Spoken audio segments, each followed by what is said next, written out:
I didn't know where I was and what had happened, but I was having flashbacks of a memory I could only remember bits and small parts of. Trauma is a serious mental illness condition that can form from different situations and experiences in any given stage of life. Today, I will be explaining the symptoms associated with it and what types of coping mechanism people use to cope with it or to overcome it. Trauma can be commonly understood as a type of distressed or unsettled feelings as a reaction to an intense or uncomfortable situation. A way some individuals protect themselves is, and they don't realize it at all, is they put up this wall, like just their wall around them, a barrier, if you will. And as explained in Characteristics of Emotional Intelligence and Emotional Well-Being, these thought control strategies or cognitive techniques individuals use to deal with these unpleasant thoughts. This is a way the brain tries to protect itself.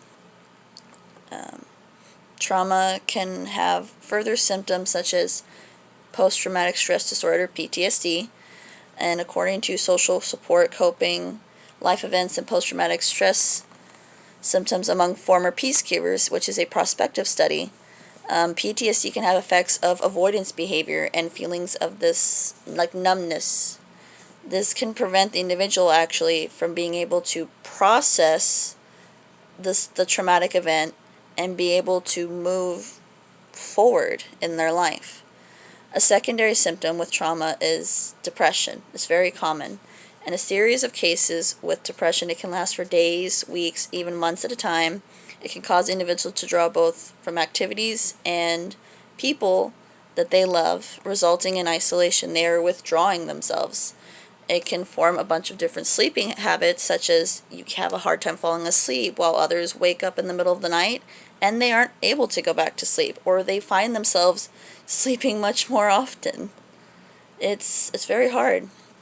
During this time, we focus so much on the polar opposites in life because we feel we are at our absolute lowest low. In order to fight against it slowly, we start to find different ways to cope through this difficult time, because it affects every part of our life, such as eating, sleeping, thinking, working, studying, relationships, and our feelings. It affects every aspect of it.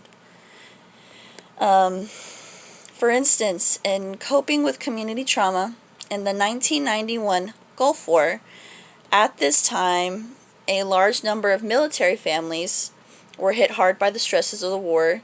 The city formed the Tulsa Human Response Coalition, the THRC, and to coordinate with community groups that were support community groups working with the community's military families.